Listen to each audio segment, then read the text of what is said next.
Chatty House. We ballin', boy. We going up at the Chatty House. We talk about it all, bring the family out. Sub to the channel, hit the lights now. And we only going up when the lights down. Yeah, we just getting started. Ain't no party like a Chatty House party. We just getting started. Ain't no party like a Chatty House party.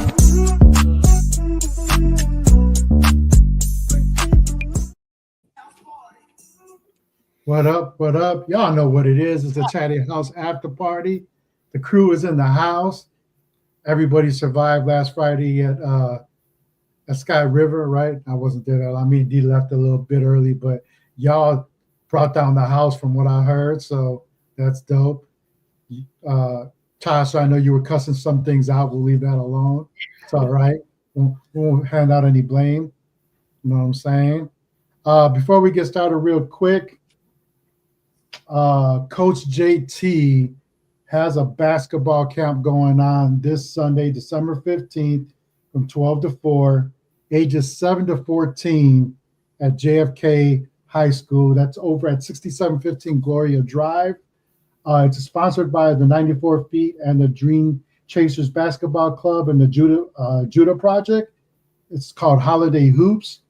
If you bring an unwrapped gift or canned goods, the player fee is waived. So go check that out. Coach JT always doing good stuff in the community. Got some kids, need to learn some skills, or just him telling you that your kids will never make it to the NBA. Whichever one it is, he's there for you. He'll drop you the knowledge. So Coach JT. What's the age group on that again? 7 to 14. Well, if you're only like the same height as a 14-year-old, can you still go? You're barely making 9, bro. I'm just saying, I need to improve my skills. So can I go?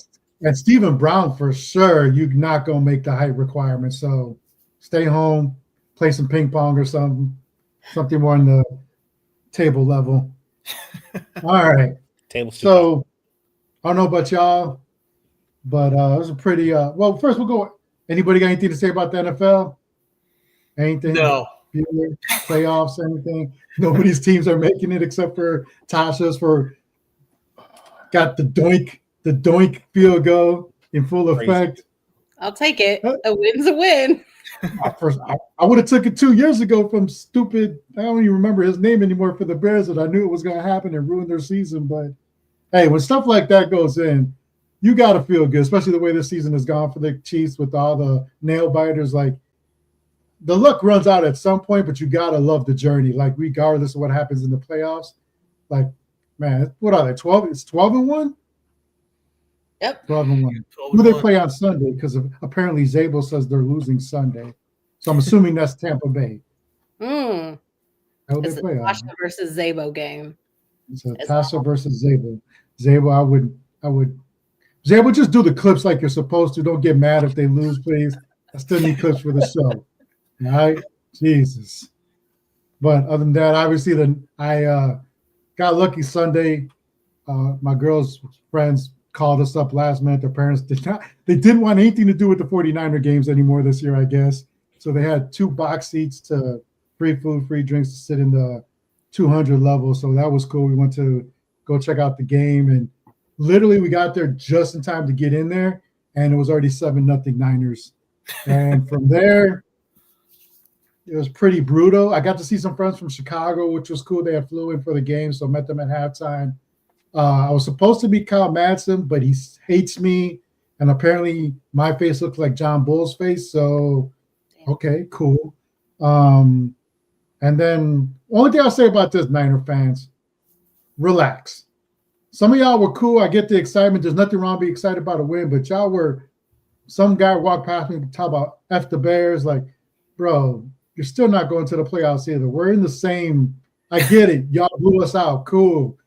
I get that. But walking around like you got the trophy, there's no participation trophies here. Okay, so I don't know, man. Be better. Be better, Niner fans. Be better. Ramsey said that the Chiefs actually play the Browns this Sunday, not the Bucs. Man, it's some Niner fans, man, and Raider fans get a bad rap, but man, there's always people fighting in that stadium at SoFi or whatever it's called. What's their field called? Levi Stadium? Levi Stadium. Well, I don't know. I don't know what it was. Santa Clara Arena. When did this become Bash the Niners time? No, not bash the Niners, but man, if you've been to a game, man, that you better be. I've seen them fight each other. Around. Yeah, I've seen them fight each other, which is crazy. I've seen that too. But for the most, I'll say this, for the most part, like everybody was cool in my section, everybody was cool. I think it was more after the game I saw and heard some things. Obviously, alcohol always plays a part in it, but like, so I was like talking to my brother-in-law, and then he walked behind me and said, "Fuck the Bears," and I'm like, I agree with you. It's not like I'm argue with you, but damn, I mean, you don't need to yell in my ear, guy. Like, you didn't make the playoffs. I mean, let's relax. So not yet. We still got a slight chance. Don't hate on us. No, this is not. So we still have a chance. No, We still have a chance. I mean, you're right. There is a chance that the division isn't that strong this year, so you still do have a chance. No, you're in the hunt. Yep. But man, you're hurting in a lot of positions. So I guess we'll see. Yep. I heard a lot of guys are coming back this week. Is it? Problem. Greenlaw is Greenlaw started practicing. I don't remember who else was coming back though. But I don't even know if you have a running back right now, right? Because what's his name got hurt towards the end we're of like the on game. our fourth running back right now. So I'm trying out for running backs next week. So you might not see me. I might get signed. I don't know. You might be dead if you're out there. So I mean, So I mean, we'll see. I mean, it's a mishmash group right now. It seems like in a lot of places. So we'll see. The rest of us, except for again, other than Tasha, who's sitting pretty atop. I think they already clinched division, right? I think they clinched the division. Yeah. So. Yeah. All right, that's enough football. I'm They done. clicked division like week 2. Right? Yeah, for real. For real. So we'll move on to our beloved Kings. Last time we left, they had a game the next day on Thursday against Memphis. And that was a catastrophe, 115 to 110. And then, I don't know, man, something happened to the team for the next 2 games. They look like the 22-23 Kings. Friday beat the Spurs 140 to 113. And then Sunday was 141 to 97 against the Jazz. Everybody was on all cylinders for the most part. We get the I have my own version of the Mike Brown, because around here in my house with 80 boxes here, it's cereal bowl Here we go. after cereal bowl. Yeah. After cereal bowl. After Damn. cereal bowl. After cereal bowl. After cereal bowl. Cereal bowl. And this is my Chris Brown cereal, which I never open. It's wrapped. So Does it smack you? Is that what it is? it's called Breezy's Cosmic Crunch. So I bought one to eat and one just to keep. And literally that's just what was on top of the garage We believe you. refrigerator. There's still like 50 more boxes in the garage. So anyway, Mike Brown went on his little rant, which was hilarious. I'm not ranting. It was just obviously what was it? What was it that he said again? After possession. After possession. Yeah. After There you go. If he didn't move his head or his hands during that, I really would have thought he was. There's a glitch. Yeah. Looking like a frozen ham, looked like Max Headroom. That's what it sounded like. So now here we are for this crazy schedule where they haven't played in since Sunday, and they don't play till tomorrow. With Pelicans, good old Pelicans. How are you guys feeling right now about the team, Tasha? Better, a lot better, especially after Sunday night. Kev, no longer number 9. I'm gonna call him. He moved up. Okay. If Malik calls him Kev, I'm gonna call him Kev. Okay. Yeah, Kev and McBuckets hitting 3 after 3 after 3 That was wild. after 3 after they couldn't miss Sunday night. Well, imagine if they missed, because then it'd be missing strokes after stroke Oh no. after stroke. Oh, no. after stroke. Hmm. But anyway, continue. Mm-hmm. That consistency. I think Ham was talking about it today. That like, why is it that they all are on making threes at the same time? They're all off. Their shooting's off at the same time. Like that consistency just needs to be there. And I'm hoping that Friday night, Sunday night is a sign of things to come, improvements to come. I don't know. With this trade deadline approaching, I'm not We'll get sure. into that. We'll get into some free agents in a little bit. Not there yet. What about you, Kyron? I mean, I'm liking the idea of Malik Monk being in the starting lineup. We're 3-2 with him in the lineup. I'm want to go back and check tapes. I said put him in the starting lineup in like the first couple episodes of the season that we did. So I'm glad Mike Brown finally listened to me and did that. I'm a little, I don't want to say I'm worried, but I'm just looking at the next 5 games. Like I said, we got the Pelicans, but then we got the Nuggets, then back to back with the Lakers, and then the Pacers. I want to see what they look like after that 5-game stretch. That's a bit of a test, especially with the back to back with the Lakers. Lakers are always tough for us.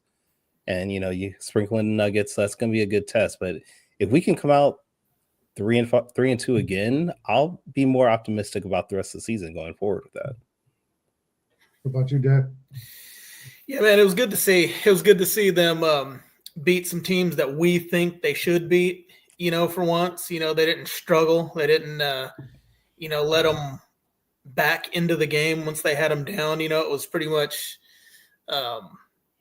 foregone conclusion once they got to the fourth quarter. Again, kind of like D'Lo and KC brought up today, though, I don't want to like bring it back down, but if they come out flat against the Pelicans, I mean, all that goodwill could be gone. I'm hoping that by beating the teams they're supposed to beat and shooting as well as they did, like Katrina said, maybe not everybody's on, but half of them are on. We'll be able to string together some wins and find that consistency because, again, like Kyron said, we're going to have a stretch of games where, maybe in 22-23, we're doing like, oh, man, they could sweep this stretch. Right now, these games are 50-50 games. Yeah. These games against the Lakers, games against, some of the other teams that might not be the 1, 2s, or 3s, but so far the Kings haven't shown that, they can win night in and night out yet, or to put together a streak. So, I mean, I felt great about getting the wins, but I just there's just that little thing in the back of my head, like, man, they didn't have Wemby, and we weren't exactly playing, a world beater in Utah. So, I'm hoping that they take care of business against New Orleans, and then let's see what we can do against the teams that we're kind of right there with. I do want to add the next 8 games for the rest of the year of 2024 are all 6 out of the next 8 games are all at home. So it's a good opportunity for us to rebuild that home record, which is horrible right now. Yeah. So we can, get 4 or 5 wins at home. That really is going to shoot us up in the standings pretty quickly.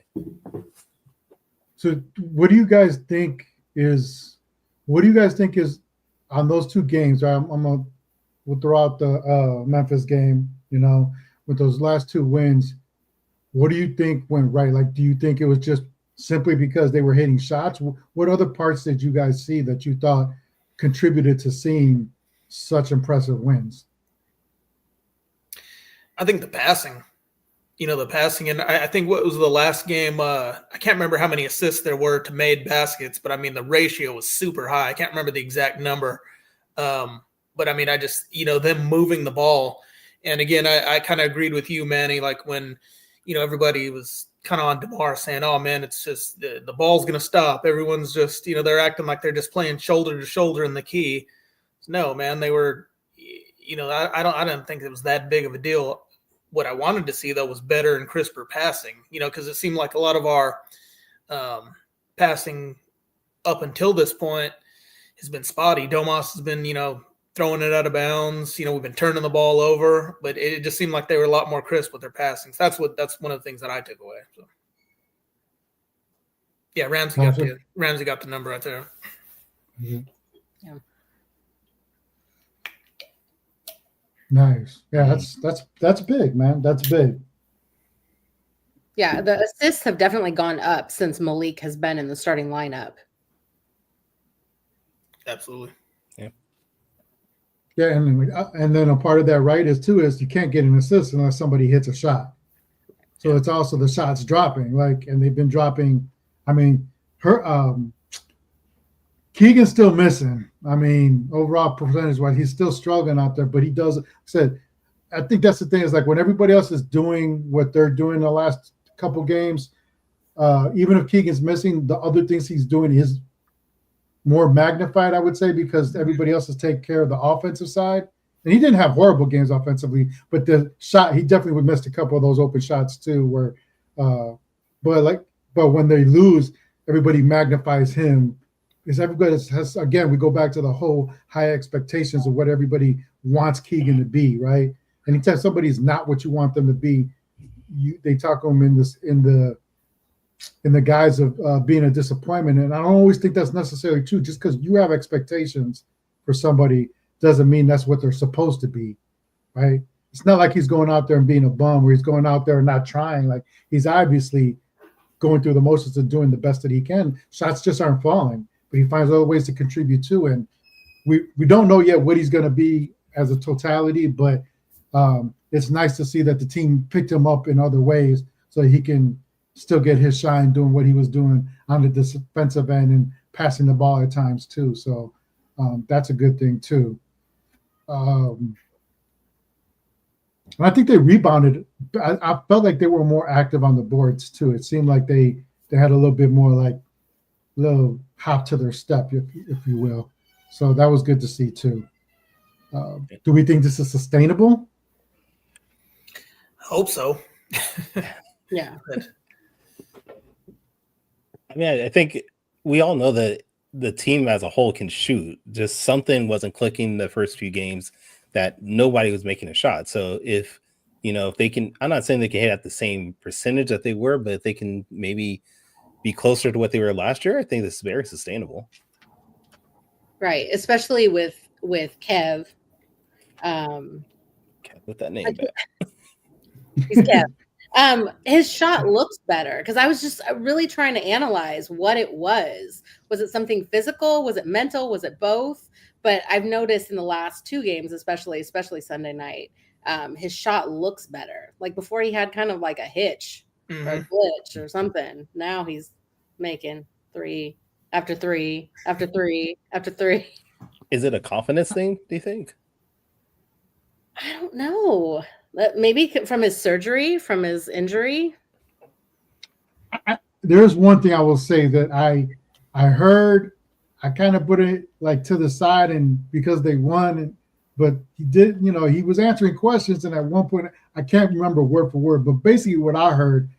Again, this is what I heard, and what he was saying was him. I don't know if it was a shot at Mike so much, but he seemed to make wind of that now, knowing what his role is, coming off the bench and what his expectations that he felt more comfortable. I forgot the way he said it, but he almost seemed to word it as if he didn't know what his role, he wasn't sure what his defined role was supposed to be the last couple of years, and that kind of screwed with him mentally. And now it seems like I'm assuming Mike told him that this pretty much is it. Yo, Malik's in the starting lineup. This is what it is. Y'all better do what you got to do because we're not going back to the old team. And I'm only going by what it looks like to me, especially because Herder just seemed to go towards that where it was well, this is what it's going to be from now on. And I don't know if that meant for now, if it's trade bait or whatever it is, but it seems like he is going to be coming off the bench no matter what he does. This is what his role is as long as he's on the Kings. So I don't know if that was anything to listen to or heed to, but I caught that and I was like, all right, man, you're winning, so I think everybody's happy, but that seemed to almost shift the blame to somebody else other than himself on why he's been struggling. It's bro, just hit shots, man. Nobody's asking you to be all world. And again, I think he's improved defensively. I think he's been leaps and bounds compared to previous years. He's never going to be a great defender, but he's been staying in front of his guys for the most part. And he'll hit I've seen him hit the ball a couple times, get a couple steals. So you know. But do you guys think that, going back to what I was saying, like, do you guys think this is it? Like, we'll never see Malik again as a sixth man? As the team's currently made up, no.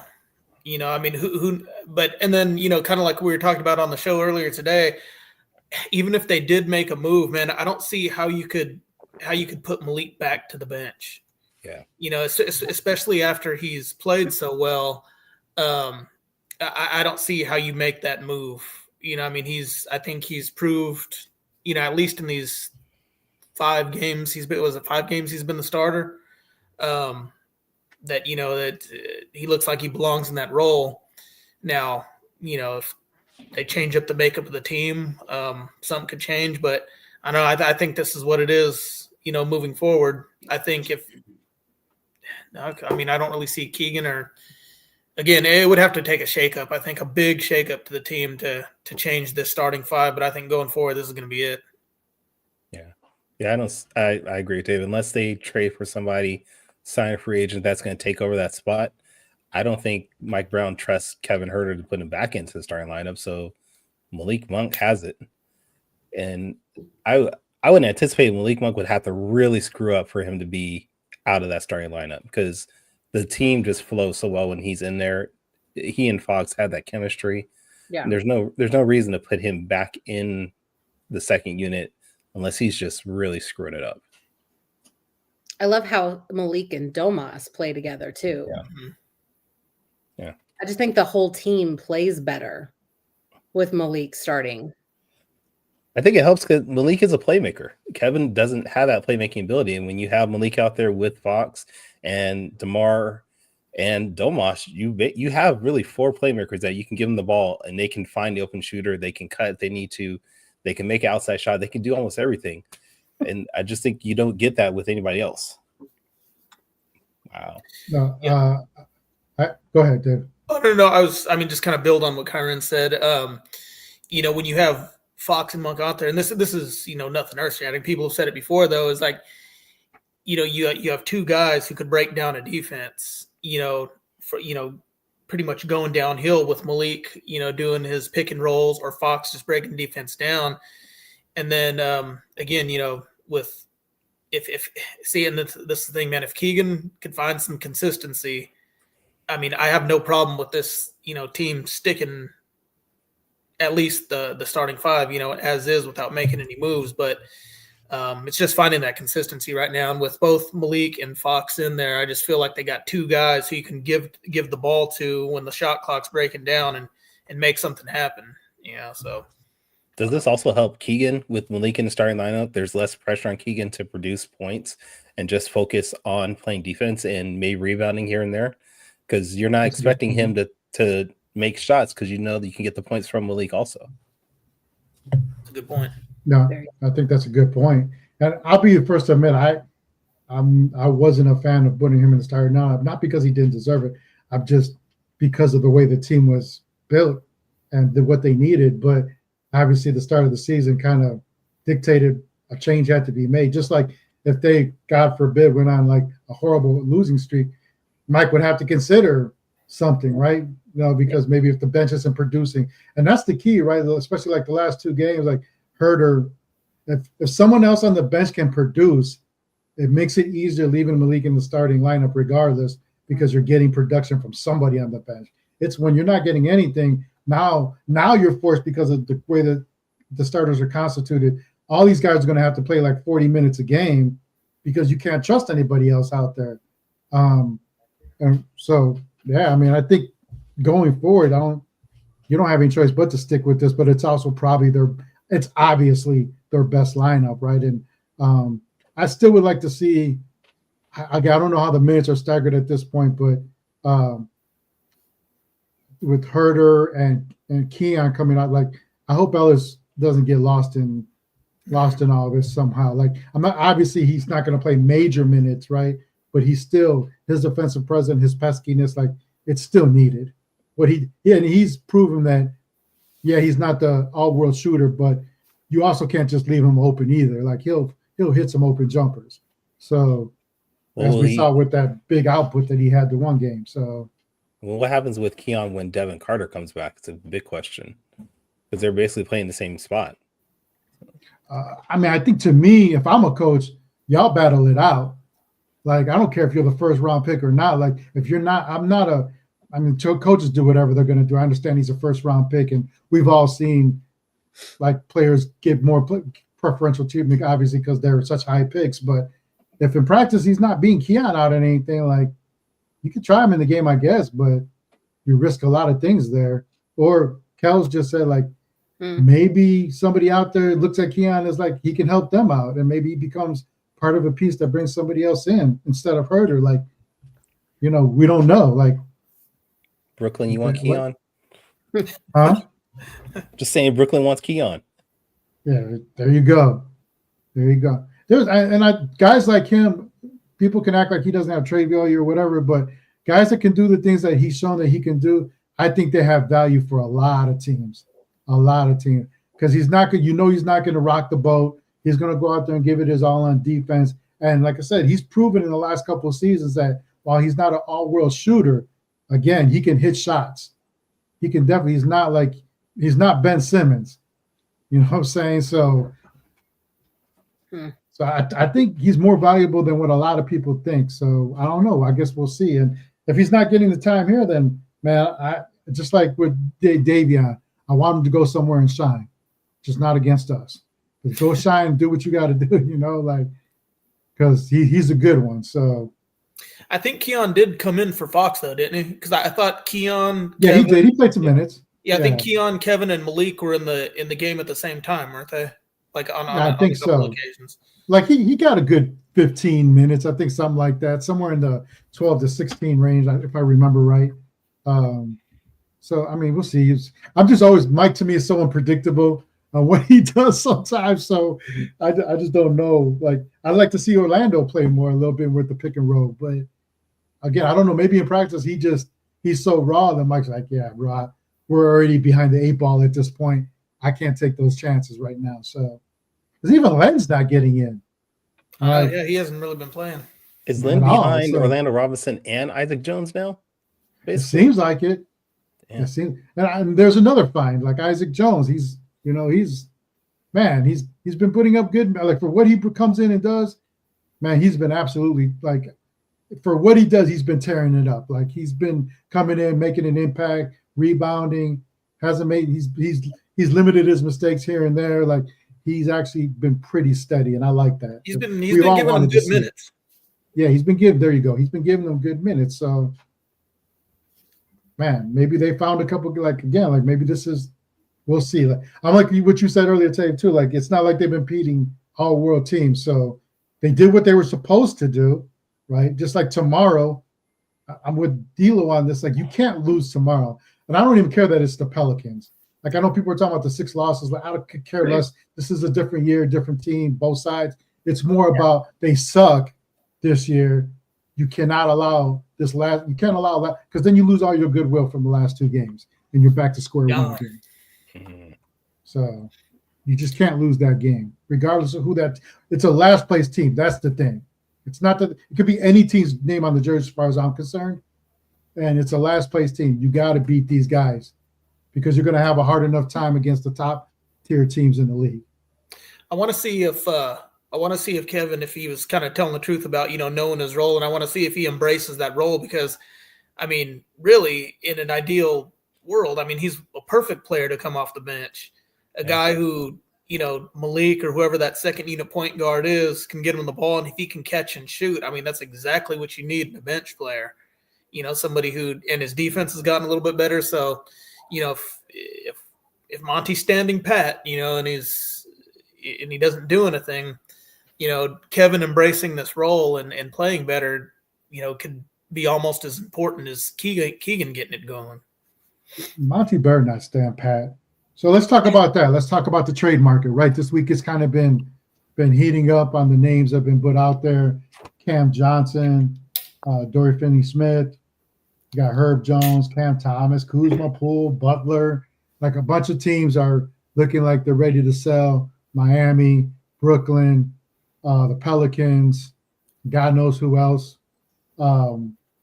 let's talk realistic. I hate talking about like players that goddamn well you're not gonna get. Like, there's no point of, we're So not. we're not getting- First of all, We're not getting Giannis. no, Giannis is probably not going to work out here.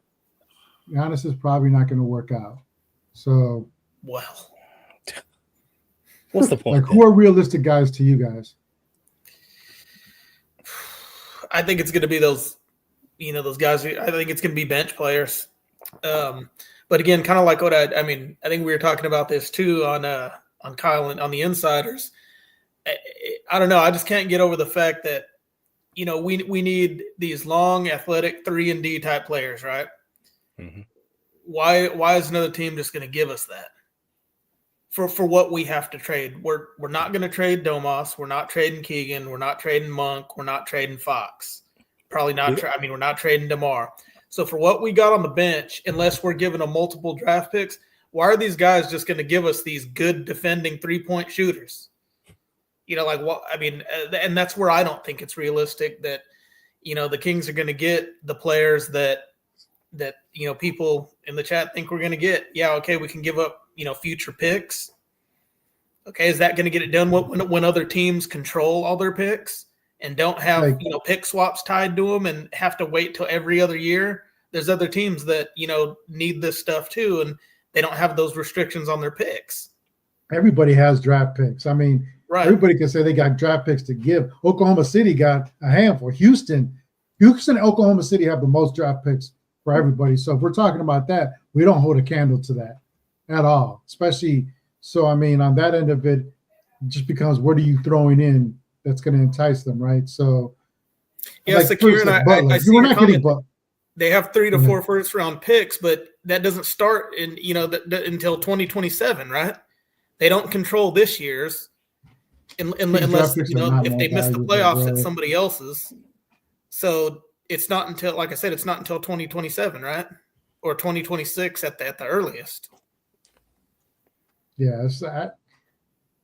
And it's also like, again, behind the closed doors, like the negotiations, like how hard of a stance does Monty have on some of that, right? Like how many of those guys, like when you got guys like Houston's at that point of they get one more veteran player, they're up there with everybody else, right? Because excuse me, we were talking about Houston still a year away, and they've shot up that poll kind of quick this year. So like they might just be going after somebody like Butler, or like obviously that's not a player we're going to go get. No, we're not taking on that contract. We probably don't have anything that Miami really wants at this point, because Miami is not known to just tear everything down. They're not going to do that. They're just looking to retool. And I'm pretty sure that's more Butler driven than Miami driven than anything. So if he wants out, they're going to accommodate him at some point. But then we're talking about, like I said, like we're talking about Brooklyn, where possibly they're having a fire sale. Like on that team, who are we looking at? Like who do you like off the Brooklyn team that you'd like to get, Tasha? I'm not really sure. I think I'm leaning more towards the don't make a big move.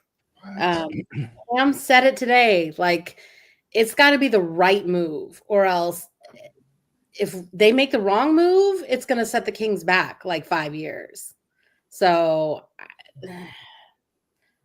I don't. Yeah, but the problem, so you don't think that if they don't, what happens in the offseason, all these players move and there's nothing out there. So you're willing to wait till next year and they're going to win with the same exact team?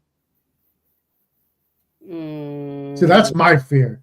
That's my fear, is like if you don't do it now and all these guys go somewhere else, whatever, they're happy, and then now the players look at Sacramento. Well, there goes Sac again, not doing nothing. Why would I join them in the next offseason? Like that's my fear, is they already did that a season ago and it hasn't worked. Like, bro, just go do something. I'm not saying, again, I agree with you on this. Don't go just do anything.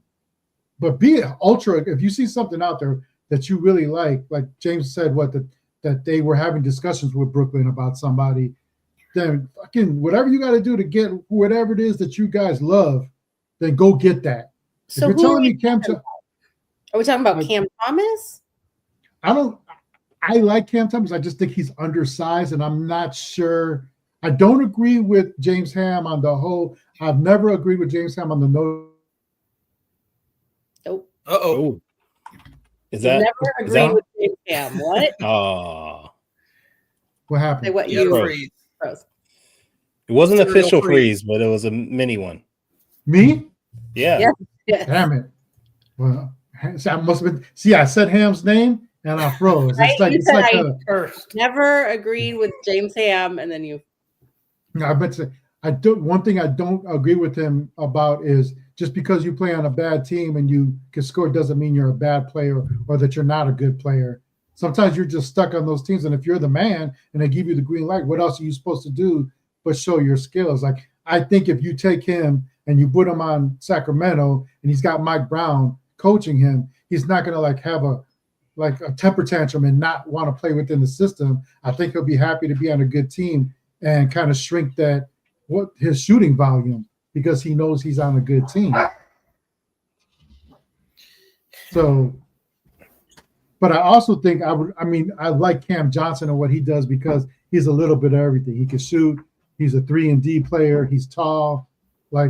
So I out of those, I'd rather have him than Cam Thomas right now. Mm. A What do you have perfect to give up? example. What would Oh, you have sorry, to give go up to ahead. get? What would you have to give up to get a Cam Johnson though? Is the problem. But that's right. That's the $1 million question, right? Like I don't know. It And where depends would on he what fit? Brooklyn's looking for. And where would he fit in the lineup? I mean, are you going to put Cam Johnson in the second unit? Well, that's where it becomes like David said earlier, or you moving Malik down so that he can be like I think he'll start off on the bench. I think he would start off on the bench and then you go from there. But I think when you get someone that can shoot like that, you just find a way to work his minutes in, like regardless. But again, like I said, that's not my first choice on that team anyway. But I mean, who else out there? Like, what do you guys think? What's some other guys that you think are attainable? I don't really know, but a perfect example of what we're talking about right now, a team not standing pat and getting players to improve the team. Look at what and Manny, to your point, it passed us up last year. Look what Dallas did. At the trade deadline when they got Gafford and who's the other forward they got? I forgot the other guy they got, but anyway, Dallas. Lively? Yeah, did they get Lively at the deadline? I can't Or remember. is he already there? Did they? I can't remember. I know they got a few wings and Gafford, and I mean Dallas was a different team, and those type of players. I think those are the type of players that the Kings could have targeted because I think they only went for like second round picks or something like that wasn't PJ Washington. That was it. Thanks, Ramsey. Ramsey just those were producing attainable all the players. good. That is Sun Devils. We don't say that here.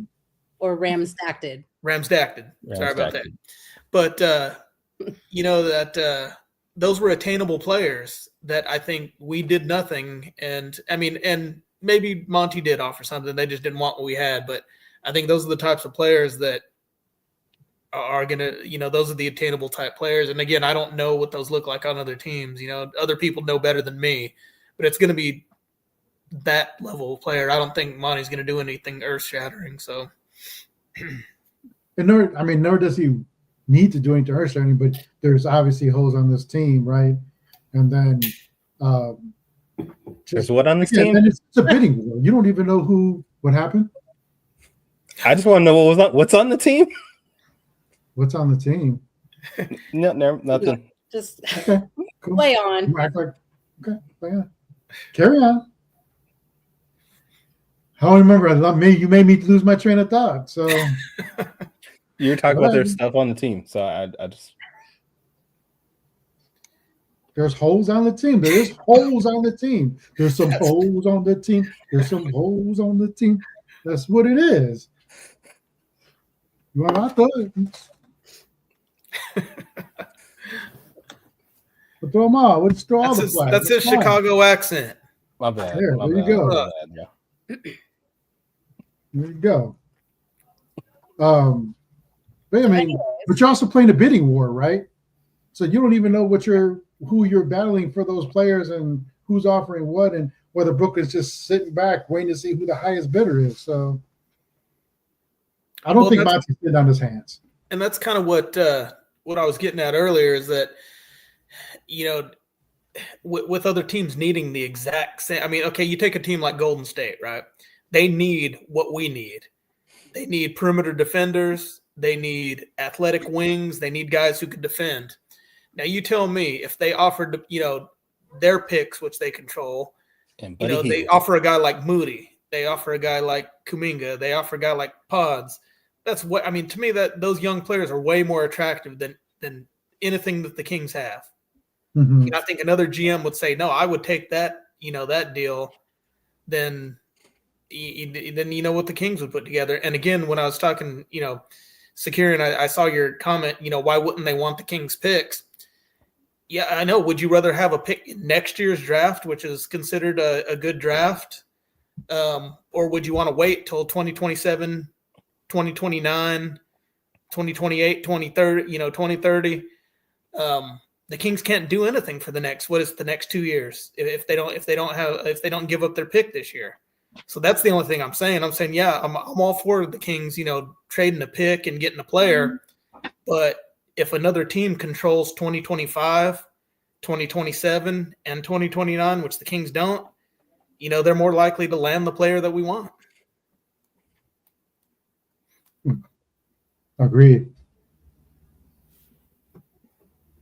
I thought Tasha was frozen. So no, if they're going to make a move, I just really hope they don't have to give up too much. agreed. So if it's the picks, if another team wants those picks, go for it. Because I know they need to make some sort of move. I'm just not quite convinced that it's going to be the right move. I get it. So I just worry about them wasting have a years. bad shooting night, and I could change my opinion real quick. Like Tone said, Yep. competition to stock in the NBA is, roster is quite evident. So I just don't want to see years just pass them by. Like, maybe if last year didn't go the way that it went, Right. I wouldn't feel the way I feel, but I just feel like, all right, man, that was basically a wasted year after such a resurgence. And then the way this year started, it was like, oh no, we suck again. You know what I'm saying? And then here we're back and cool. We got a little momentum right now, but it's like if this year would, let's say, to end with let's just say it's a first round exit, right? Like we make the playoffs, which is great, but it's a first round exit. Like cool, it's a learning experience, blah blah blah blah. But now what? Because that's another year before, with Fox, with DeRozan. And I always worry about DeRozan in the back of my head, where it's how many years do you really have before that dip, that big dip? I'm saying, because it happens to every player. Even the great Michael Jordan went to Washington. Even though he dropped 20 a game, that was not the Michael Jordan I grew up watching, and that was hard to watch. Yeah. That was hard to watch when you're used to seeing perfection every night. That was, even though he's still, again, dropping 20-something a night. Good. Yeah, it was still good. But it was like, bro. But that was small. That was small forward Michael Jordan. That wasn't shooting guard Michael Jordan. Yeah, that's true. That's so true. But like all players, like eventually, even look, I know he's had a phenomenal, like insanely phenomenal career, LeBron James. But if this year you've seen, yes, it's still decent. I mean, it's still great numbers for his age, but you've seen him kind of slow down. You've seen him like he's conserving. Like I can see where he's still good, really good. He has not been great, not great. And it's like, again, like you just don't know when these great players are going to have that dip. And you got lightning in the bottle right now where DeMar is still really good, right? So let's take advantage of that time too. That's just how I feel, man. I would agree. I think the time's now, though. I mean, is Fox is going to be wanting that new money, and this is what I'm scared of. That's what I don't. That's exactly what I was getting at. Yeah, I don't think he will. I don't think he will right away. I think if that were to happen, I think he would wait to see what Monty does in the offseason. I think he'll be disgruntled. Yes, he would be unhappy, but he will go talk to management in private and be like, yo, this and this and that. And let me tell you something, Sacramento Kings, whatever it is he tells you, that shit better be behind locked doors and not leaked at all. Right. Because if there's a leak, it's either A, Rich Paul leaking it, because that's telling you right there the writing's on the wall, or you're gonna piss him off. So if it's not him leaking it, it better not be you. But I don't think right after that he's gonna be like, yo, I'm out. I think he's just gonna go in the office and be like, I think it'll be Rich Paul in the office, like, hey, time's ticking. We're gonna wait and see what you do. But if we go into this next season, game 1, October, and this is the same team, you already know what we're gonna do. And that's all there is to it. Do you think, I mean, let's say worst comes to worst and, Rich Paul does start talking, does that have a chain reaction? Why does Domas want to stick around? I mean, No. he Domas signed. feels like he's one of those loyal people that will just stay. No, he's signed, but I mean, does he want to lose? No. But I do think he does like playing for a small market team. I think he does. He likes Napa. He'll never go to a major city. Like, that's not Domas. Like, so, like, I could see the end of his career if it wasn't in Sac, like Oklahoma City, like places that are like still kind of small town feel like that. But I get what you're saying, like the domino effect of everything, because if Fox is gone, it doesn't have to be Domas either. What if it's I mean, just whoever does Keegan want to stay? I mean, if your number one player wants out, and we're not saying that he does, we're just speculating here and saying what if, but if that happens, I mean, so what happens? This is what I call a Warriors comment, because the haters, blah blah. Oh, I love Fox. He's your guy. Shut up. I'm trying to hear that. Steph should do the same thing, because he ain't playing on no world-beating team right now. He deserves better than playing with that garbage team right now. Get out of here, man. They in the same boat as the Kings right now, as far as trying to make the playoffs. So if that's the case, shoot, Steph should be asking for a trade today, so he can go. He deserves better than being on a mediocre team. So, and for the record, I don't think any of this is going to happen. I have a feeling Fox would stay and try to build something as long as nothing crazy happens. But I was just playing the what if game. So no, I get it, and you're right. There's a domino effect to all that, and loyalty goes both ways. Like, if I'm staying, it's because I believe that you're going to do what's right by me. Not only money, because we know they're going to offer the money. That's not the problem. It's you. I agreed to stay. I stuck this out in the bad years, re-signed. Now I need you to go out and get the players to get here. He's helped recruit. It's not like he's not out there. Like, I hated when D Rose used to do that.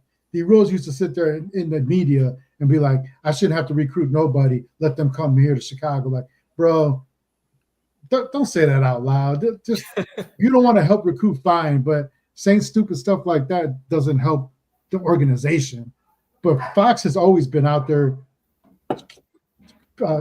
champagne and campaigning, all that. So, like again, I'm on this part of this. I agree with Pose. Like, if he does demand a trade because they failed, I'm happy for him. I'm never going to talk about that kid. He did everything that he was supposed to do up until this point, and he did it with a smile on his face. Never complained.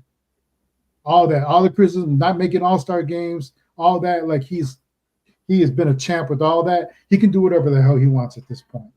So whatever he decides to do, he's never going to hear a word from me about it. He deserves to do what's best for him and his family at that point. Hopefully that's here, right? Hopefully that's here. So only time will tell. So, like I said, that's why I'm torn, Katrina, between what you and David said. Like, yeah, I don't want them to go out and get anybody, but again, like, just do something. Do something, man. Even if it's little moves, I'm cool with that too. But take that next step. Yeah, take that next step, man, because who knows? Who knows, right? All right, so we're going to go to Tasha's favorite part of the show. What do we call it, Tasha? Parting shots. Parting shots. And I do have a video to play for the first part of the party shot. So here we go.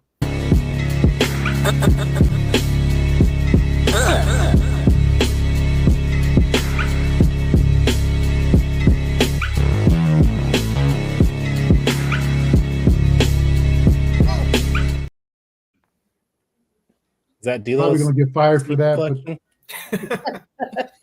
So that video was off the boardroom from Nick DePaula. Give him full credit for that. I don't need you coming after me. Our lawyers don't. I don't have lawyers. So there you go. So the Fox one they dropped. What did y'all think about the shoes? Well, I know one thing. My son got some. Did you get them yet? He hasn't got he hasn't received them yet, but he ordered them from Under Armour, and he plays more hoop than I do, and I don't know, man. I think they're cool, and they're supposed to be pretty functional too. Like from everything I've read, it's supposed to be really comfortable, and I don't know. We'll see. If he doesn't turn his ankle wearing them, I'll let you guys know. Well, we need to when he does get them, let me know so we can talk about it on the show. Maybe he'll have him come on for a minute. Tell us what he thinks about the shoes and how they're working for him. Yeah, I'll definitely do that. Okay. Tasha?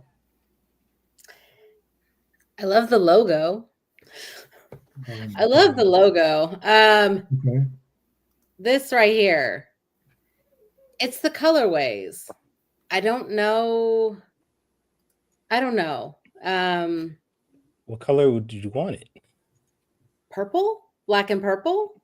I think those are coming out, right? Isn't there a I purple one saw supposed to be like dropping? elite colorway, but right now it's just the blue and orange, which he said something about like it reminded him of Christmas or his favorite Christmas movie. I was trying to Christmas understand movie. that and I didn't quite get it. I mean, maybe if I'm like a OKC fan, but no, the colorway, and then the next one's like a neon green and purple. Mhm. So I'm gonna hold out for the black. The black and purple is more my thing, but I like Under Armour shoes. I've had a couple pair, and Me too.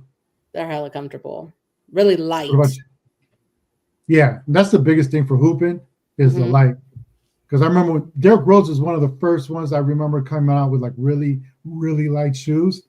Yeah. I ended up buying them from Nike. It was like $100. And at the time, I would never, even when I was hooping, I would not spend over $100 on shoes because I could find good hooping shoes, and I go through them every 3 months anyway. But Yeah. I bought the Roses for like 130 at the time, and they lasted like 2 months, and I was so pissed off, Mm. so pissed off. So I was But like, the they were, The huh? price point on these is good. 120. Nowadays, yeah, for sure, Yeah. for sure. What about you, Kyron? I like it. I like the colors. They stand out. They make him look different than any other shoe that's out there. I do agree. A purple and black will be nice, and I see the comments that they're coming. I have started a GoFundMe, so if you guys want to, donate some money to buy me a pair, that'd be great. You want to buy the whole Chatty House pairs, that'd be awesome. I'm sure. Now you're cooking, kid. Now you're cooking. Like I got the Sabrinas, and those are light as hell, and I Mhm. love those. I love those. So I had to expand them, but because they were more built, and I knew that from the get-go, they were more built for women's feet. So I just put some bags of water in them, put them in the freezer, and they Or a expanded shoe the outside. stretcher. Stretch Huh? Or Yeah, a they shoe stretched them out stretcher. and perfect. Yeah. So- How can you spend that much money on some shoes and throw them in the freezer? That's what gets Because me. how else you gonna expand it? I it. needed them to expand. Stretcher? Huh? I'm A not shoe- spending money. I got a Ziploc and some water, girl. You go with your little fancy D-Lo and KC stuff. For us here in the hood, we got Ziploc bags and we got water. I'm That's with it. it. All right. And it's not like you take it out the freezer. This is not Looney Tunes. You don't take them out the freezer and hit them and then they just crumble. Like they're okay. It's gonna be all right. They Yeah, survive. they're all right. Yeah. It's not the Acme company. they're fine. He's treating his new shoes like an old baseball glove when you put I a know. ball Hey, in it, man. put it under the mattress. Yes, sir. Yes, sir. I'll throw Yes, it sir, outside. man. But I agree with the colorway. Like Fox's shoes, though, I mean, they look like a hoop shoe, though. Like, and again, I don't. Other than, I mean, me, I wear pretty simple shoes. I'm either wearing Air Maxes or sometimes some Jordans, But Fox is like, to me, and maybe you guys, more fashion forward than I am. Is that a shoe you guys just wear, out all the time? Because it looks like a hooping shoe to me. Like my son, he didn't get them to wear, to go out, just to hang out with his friends. He got them to hoop in. So, like, what do you guys say about that? It's not really my style. I'm more into like the Dunks and 11s, but yeah, it looks like a hoop shoe. That's I would only hoop in them. I would not be, unless I just bought 2 pair and one was for hooping and one was to wear with certain outfits or whatever. I mean, like pull the KC thing out, but for those I'll probably use them for the gym and for hooping. And I agree on the colorway. Like it was a weird pick for the first. I thought at first, but then when I first saw it, I saw it at the angle. I swear to God, I thought they looked like old people's shoes because they look so small. Like, you know what I'm talking about? Like small people feet. And I was like, I'm not feeling this. And then I started looking around like, all right, I need to see a better angle than what they provided. And then I saw one where they showed all the colorways and it was kind of a long angle. And now they look more normal. I was like, all right, I'm with these. Like, I like them. And I do like that little strap. Like, I like that, that little, it pops. So I do like that. But I do want to see the king colors. Like, I think that's what it is, right? With everybody, it's just, it's identifiable. It's the Kings. It's De'Aaron Fox. I want to see I want to see the king colors with it. I think that's what it is for a lot of people. But I mean, obviously, it seems like everybody I know ordered them. I don't think I'd get the green ones regardless. I wasn't a fan of that particular colorway. But I think somebody said about the gray ones, like I'd probably get those to walk around in, and then get the purple ones to hoop in. So, yeah, there's like a forest green that's more like a solid green, and then there's like a neon green and purple or lavender. Like, I don't know. Is this true, Tasha? What's friends Dak to talk about? I don't even know what this means, but I'm assuming he probably punched somebody in the face. So, just seems he's getting reviewed about something. I don't know. Shocker. They're beating the Rockets right now, though. But I say overall, like I think we all agree, like it's a good debut for shoes, right? And see what else he comes out with. And I think, man, it's cool to see him get his. Like, it's just cool to see him. Have you seen Malik's shoes? No, I haven't. In researching De'Aaron shoes, I saw something about Malik's shoes. So. That was cool, though. I mean, of course, it's his brand, but when Steph was hooping in Fox's shoes, that was pretty cool to see. That was cool. Yeah, that tells you a lot. Like, I know people want to make a lot about but obviously they're friends, they're connected, like they have mad respect for each other. And the fact that Curry made him, because he's the first on Curry's brand, right? I think so. That was that's dope. And then they just signed somebody from the Lakers just signed with Curry's brand. It's not a big name though, but I think it was a rookie. I can't remember who it was, but so yeah.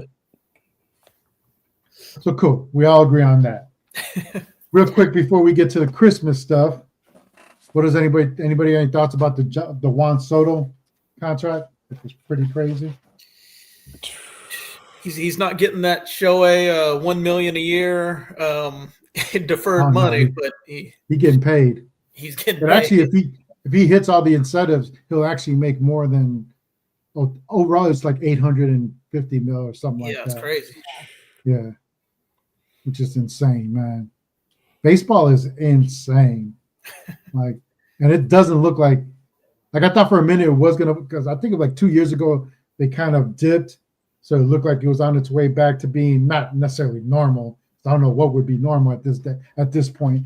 And then last year with the Ohtani and now Soto, it's like that's crazy, man. Like, he literally just a couple of years ago turned down, I think it was like $420 million from Washington before he made his way around, and now got $800 million basically. Like, I was reading somewhere that for his contract, it's more money. It's more money than LeBron James and Tom Brady have made combined for just their playing contracts. Wow. Leave it, man. Yeah, That was that's crazy, man. I'd be having my kid play baseball, man. But it's one of the hardest things to do in the world is to hit a baseball. It really is. I always said that, like, man, hitting a baseball is no joke. It is no joke. I got two my god kids. They play, so they're 10. 10? Yeah, 10 or 11. And they play the Cubs. The Cubs, they sponsor a team. It's a traveling team.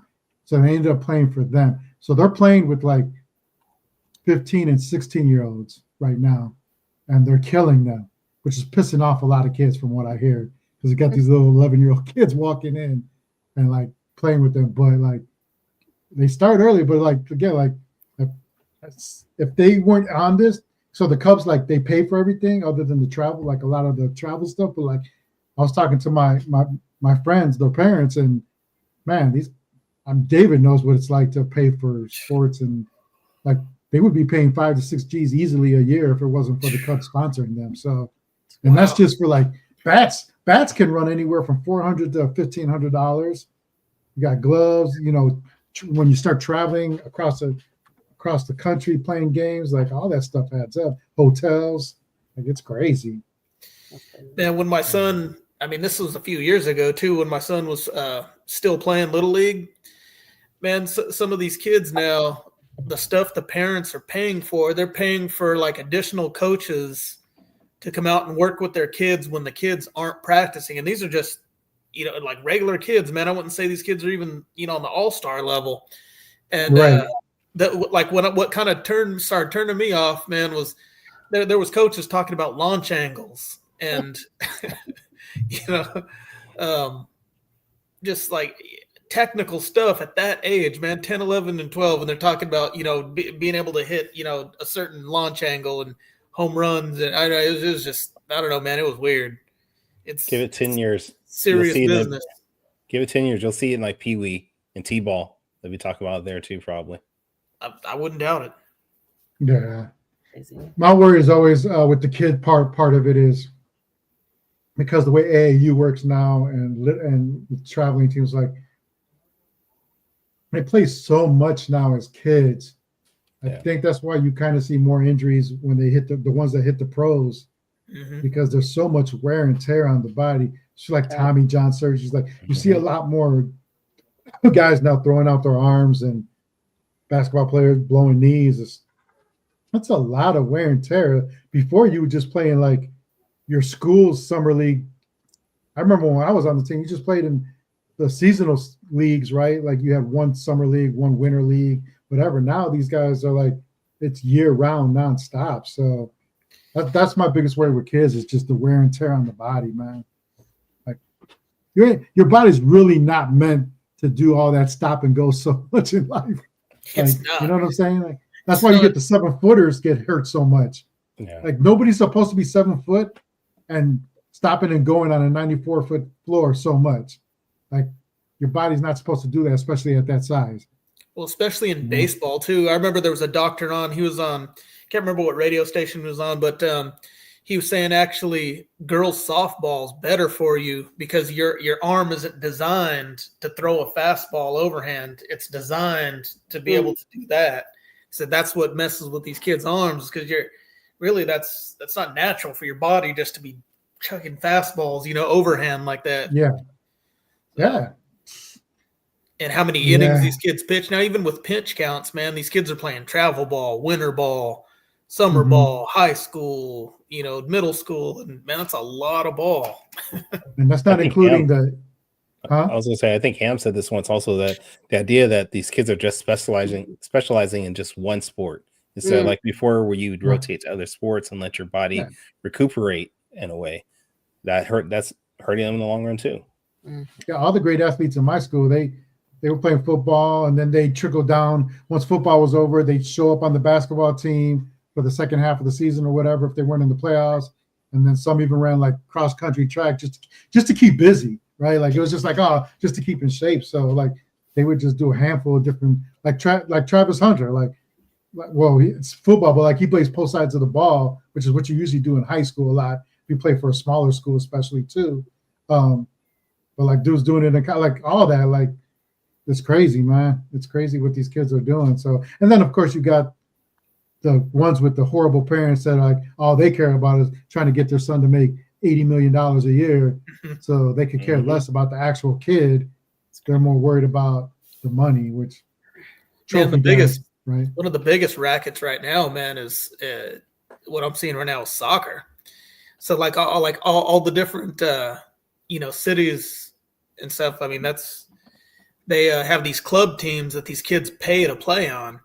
And these guys are selling these parents on, play with us, and they're discouraging these kids from playing high school ball because they want them to play soccer with their club team, and at that young age they're promising kids contracts. All these MLS Next teams who have these minor soccer clubs and stuff. Man, it's crazy out there right now, man. I know a couple of kids right now that. Like they're paying thousands of dollars, to be in these clubs, and they're putting rules into place so kids can't play in high school, any other sport. So I mean, it's youth sports right now is just nuts. It's crazy. All right, Tasha, I know you got something up your sleeve, so come on, bring it on, girl. All right. I wanted to keep this under wraps and ask you guys on the spot. I didn't want you to research. I saw this question. I was like, all right. No whammies. Okay. Right. Who's your favorite? Okay. With Dre and Snoop coming out this week, this Friday, who's your favorite hip hop duo, group, or rapper producer duo? Give me your top three. I wanted to jokingly say Ren and 10. If anybody knows that reference. If you don't know that reference, go to hell. Go to hell if you don't know that reference. That's all I can tell you. Go look it up because I'm not going to tell you. But yeah. I know. Go ahead. I got it, man. So hip hop duo, it could be two rappers, or it could be a rapper and a producer, or like a group. Yeah. Or group. Okay. Well, wow. I guess so. I guess it just has to be personal favorites for me. So, again, being a kid who was a teenager in the 90s, say Daz and Corrupt, two of my favorites. Outkast. And then... That's a good one. That's 5, though, son. Yeah. You're supposed to say it 5 times.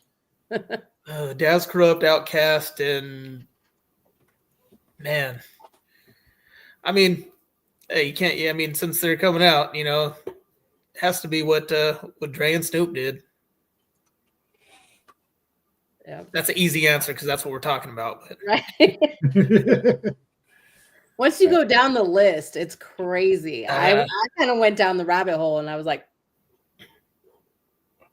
I mean. Primo and Gangstar to me was top notch. One of my personal favorites from the West Coast, I know it's 2 guys and a producer, but the Alcoholics are one of my favorite all-time groups. Yeah, E Swift and Taz and yeah, man, like them, I love them. Those were good feel. I'm trying to think of like, for me, Jay Dilla and anybody really. Because I'm a big Jay Dilla stan. God, man. Like you said, I could go down a rabbit hole on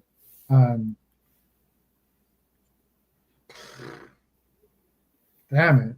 Chiron? I go Outkast. I'm going to go Timbaland and almost anybody. Damn it. How'd I forget that? Timbaland and anybody is a good one. And I'll probably get killed for this, but Fresh Prince and DJ Jazzy Jeff, for sure. Ain't no one killing you for that. Hey, DJ Jazzy Jeff, for me, is the greatest DJ ever. Like, I know people always want to lump him with Will, and that's fine. They did what they did. There was nothing wrong with that. But go look at his albums, like just the DJ Jazzy Jeff albums. Look what he did during COVID. Like, yeah, he was killing it on COVID with like his Twitch streams and things like that. He was killing that.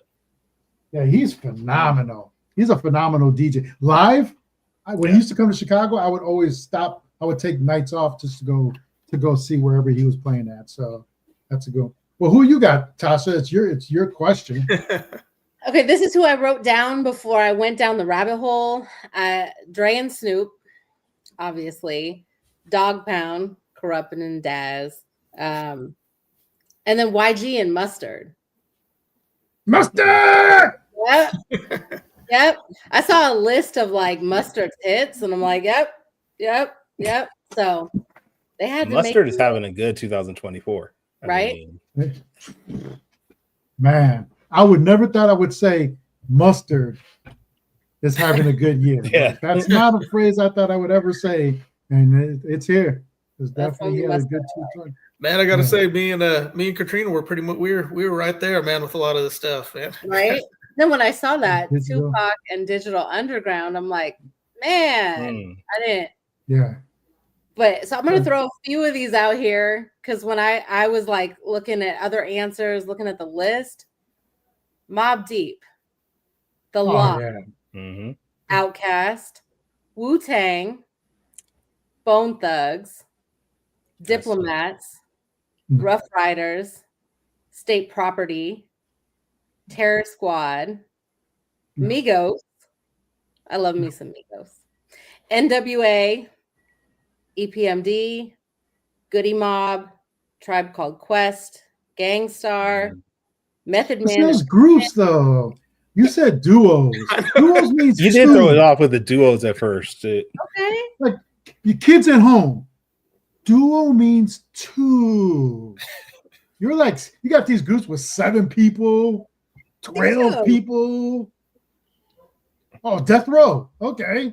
Redman, Method Man, and Redman. Yes. Out. Yes. Good one. And then The Throne, Jay-Z and Kanye. Yes. Clips, 8 Ball and MJG. I love 8 Ball and MJG. Yes. Salt and Pepper. Ooh, Talib and Mos Def. Forgot about them. Yes. Yes. Yes. See? Man, I think it's 3 people most of the time, depending on which era you're in. But I think, man, I think the Ghetto Boys get slept on with Willie D and for Scarface. sure. Man, they, Which iteration though? Which one? I like 2 Willie different D, groups. Scarface, and Bushwick. Okay, the original. Okay. Yeah. I like Mike was good with them too, but the original was the best for sure. For sure. Right. And now you got me. You know who I love from the West Coast? It was my introduction almost to the West Coast. Was they were not big or anything, but like I love Second to None.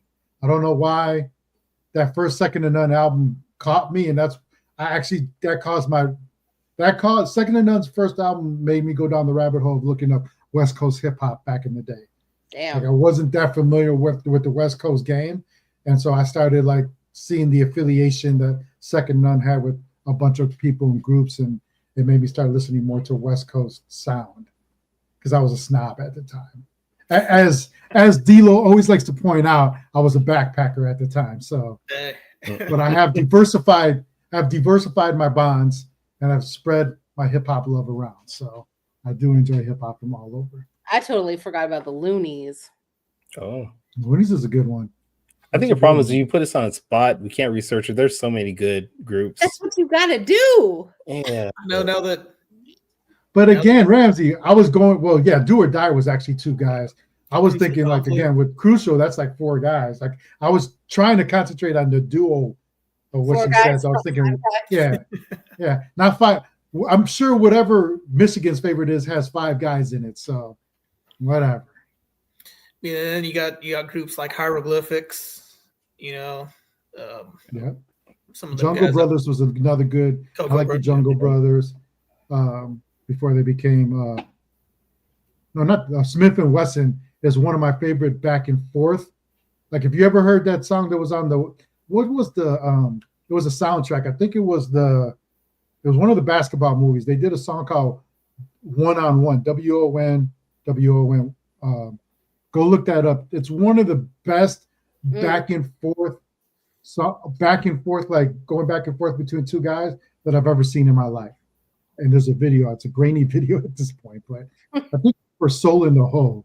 I think it was off the Soul in the Hole soundtrack. Far Side. That's a good one. Far Side, obviously. Souls of Mischief. That's a good one too. And we could go see now. We got to come back and revisit all this shit. We got to come back and revisit. See this. what you did, Katrina. See what you Yeah, did. see what you Thank you did. for playing my game. All right, let's get. We got a couple more things, then we're out. So Okay, report back next week. Think about it. Do the deep there we dive. go. Let's Yeah. do that. Let's do a top five. Everybody got the top five of their duos. Duos. Is that, No, is 'cause that it's duos, producer, group. Like, can't just be duos. Okay. is that homework you for the said it, Chatty not House me. or for us? So Everyone. Well, when we Chatty House chime in, when the first we do a highlight clip, chime in. We'll get able to do a highlight clip of this one. So let's go to Christmas. Christmas is coming. Everybody has their favorite songs, movies. Let's start with movies. Does everyone have a favorite or favorites couple Christmas movies that you have to watch every year that you enjoy Absolutely. getting to? Absolutely. Go ahead, David. Man, all right. I'm that guy, man. I love A Christmas Story. When they have it on, I usually have it on in the background of my house. When they have that 24 hours of A Christmas Story, I'll just put it on that channel. I don't watch, from beginning to end, maybe only once, but I don't know. I love that movie, man. I'll watch that all the time. Now, where I'll get killed, because I'm sure one of you guys can say this, and I know you didn't ask for this. I think Elf's one of the most overrated Christmas movies I ever seen in my life. Yes, I I had that agree. on the other day. It's I agree. Man, it's I okay, love that but movie. it's Ron Burgundy in an elf. Scene. yeah, it's like stupid hilarious. Like, Yeah, I like it. I don't need to watch it numerous times, but I'll watch it at least once during the season. I do Will like it. Ferrell It's not my eating favorite, but I cereal. like it. eating the cereal with like chocolate sauce. I'm like, Manny, is that you? What? Can I get a part in part two? Come on, man. Sorry Okay, if that's one of your favorites, but It's not one of my favorites, but I do enjoy it. I will say that I enjoy it. But also, I think you have to be well, you don't have to be good, but I know a lot of people that don't like Will Ferrell, so they definitely don't like that movie because they just don't like Will Ferrell and his stupid humor. So I get it, though. I get it. That's a very divisive movie I noticed recently. Like, people either love it or hate it. There is no, in between, though. So it is what it is. Chiron, what you got? Movie that the family always watches, Home Alone. With all the kids in the house, we like that. Another one, if you guys haven't watched it, is called Claws. It's a Netflix animated series, came out a couple years ago. It's really good. It's the story behind Santa Claus. That's a good one. Trading Spaces is a funny Christmas movie. Mm-hmm. And Jingle Jangle. So it came out a couple years ago also. So if you haven't watched that, Is it's that a a good porno? Is that a regular movie? Or Whoa. It is a very wholesome family movie, sir. No, I'm sorry. Just didn't Dang. sound wholesome. Okay. I apologize. What about you, Tosh? All right. My runners up are Bad Santa, The Polar Express. that's a good one. I grew up on that book. How the Grinch Stole Christmas. Jim Carrey. My all-time Christmas movie is Scrooged with Bill Murray. Yes. That's a That's great on my movie. top two. That That's is on a my great- top two. I should not have been watching that movie because it's weird. It's I love creepy, but I love that movie. It's just a crazy spin on the Christmas Carol. Yeah, I love that movie. Me too. What about you, man? I had Scrooge as one of my top ones. National Lampoon's Christmas Vacation or Christmas. I love that one. That's a great one. One I love is more because it was based in Chicago with John Leguizamo. It's called Nothing Like the Holidays. Mm-hmm. It's a Latino one, Puerto Rican family. I love that one. And then my sleeper is Gremlins. Gremlins is a good one, yeah. Hey man, it's a Christmas movie. If Die Hard's a Christmas movie, Gremlins is a Christmas movie. Die Hard is not a Christmas movie. one. Bruce Willis said it is not a Christmas movie. Now, what There's so like I mean that kind of leads into another question. Like, what movies do you watch? Maybe they're not Christmas movies, but what's a movie like you guys have to watch during the holidays? Like for example, me and my cousins. I don't know how this became a tradition. This is the weirdest thing. We used to watch The Warriors on Christmas Eve all the time. So me and all my cousins, we were watching 1970s gangster movie. We'd always watch The Warriors. I got nothing on that. There's no other movies you have to watch during the holidays, like other than Christmas. It's just Christmas movies. That's a good one. I can't think of anything that was like not Christmas themed. I'm sure we do. Another example, I guess, would be like I liked watching the original Willy Wonka and the Chocolate Factory during Christmas too. That's not really a Christmas soccer. Movie. The original Scrooge only watches sports. So, Zabel, Harry Potter 3. Okay. I watched The Best Man Holiday. There you go. But you said Polar Express, Katrina. My daughter is performing this Saturday Hot Chocolate. The song Hot Chocolate. Nice. From Polar Express. She has to do it for her dance studio, which is cool. That's cool. See, that's what I'm talking about, Steven. He watches Goodfellas on Christmas. See, that's so is there something like the one movie I watch because Cynthia loves it so much. It's one of her favorites is Love Actually. Mm-hmm. It's a Christmas movie. She loves that, so I'll watch it. We'll watch it. Although I saw something about that there. Did you see when Keira Knightley was saying that she agrees that was a creepy ass thing, that if somebody actually came to your house with some cards like that in front of your husband, she said that dude's a stalker. Yeah. So what about songs? Like, what holiday songs you guys have to listen to during the Christmas season? Is it all traditional? Is there any like for me, I still love Run DMC's Christmas in Hollis. That's just one of the things. But I also like Let It Snow, Boys II Men. That's number one right there. I like Stop it. Yeah. That's still my answer. I got one answer. That's it. That's the only answer. That's the only answer there should be. Yeah. The Boys I like Last Christmas by Wham too, though. I know it's played out for a lot of people, but I've always loved this. So yeah. I like the Jackson 5. The Jackson 5 Christmas stuff. Yeah. Yes. I'm very traditional. I mean, let us know. Last Christmas, 12 Days of Christmas is a staple.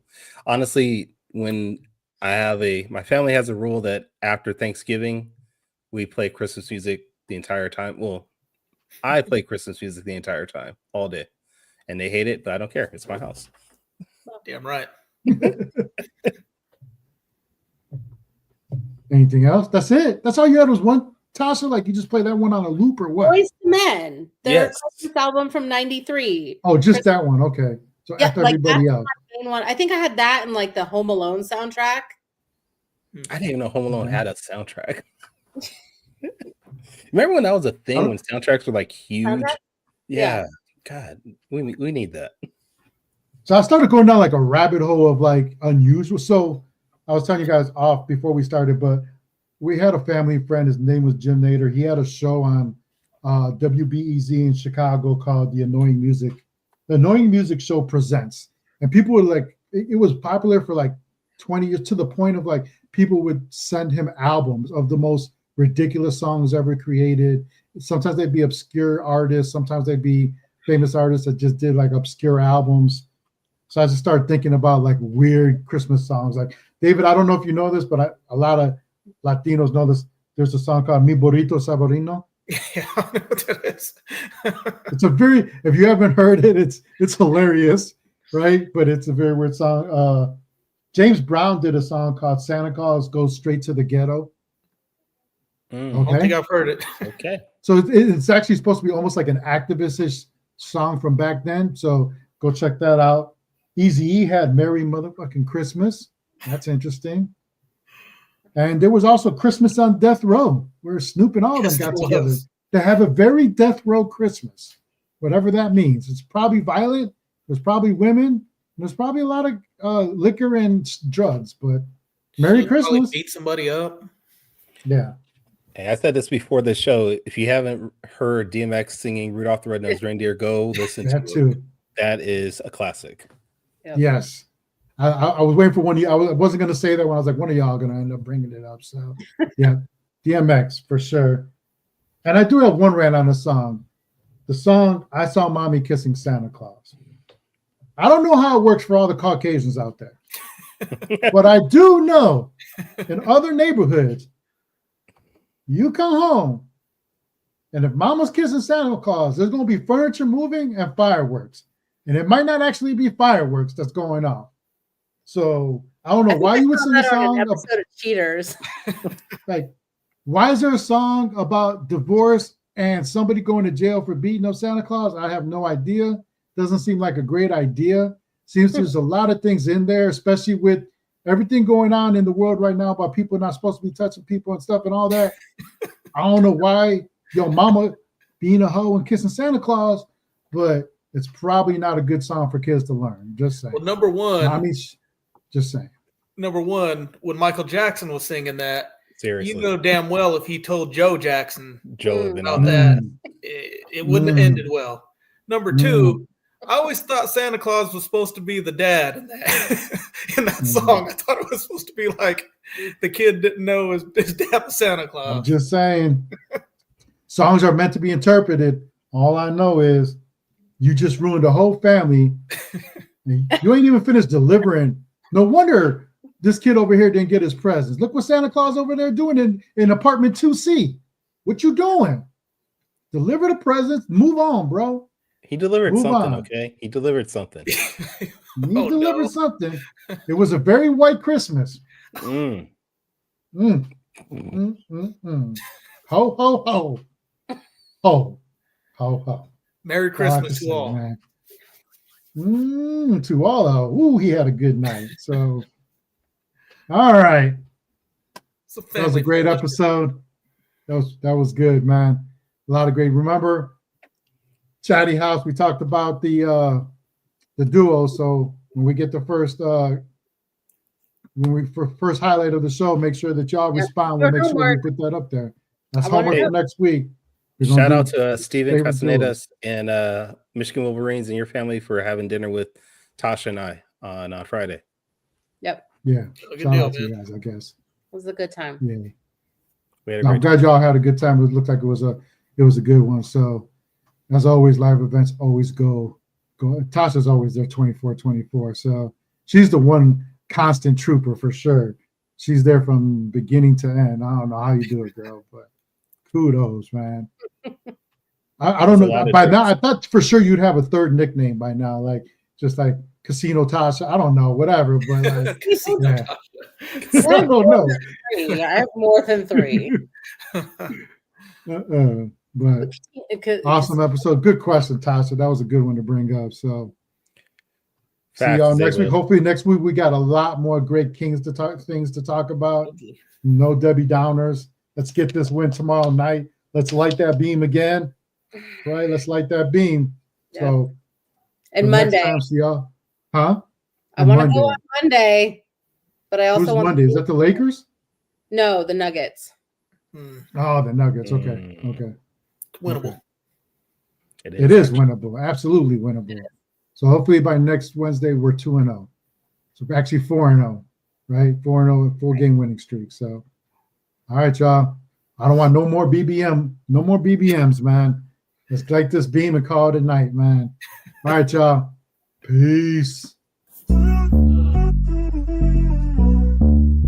Chatty House. We ballin', boy. We going up at the Chatty House. We talk about it all, bring the family out. Sub to the channel, hit the lights now. And we only going up when the lights down. Yeah, we just getting started. Ain't no party like a Chatty House party. We just getting started. Ain't no party like a Chatty House party.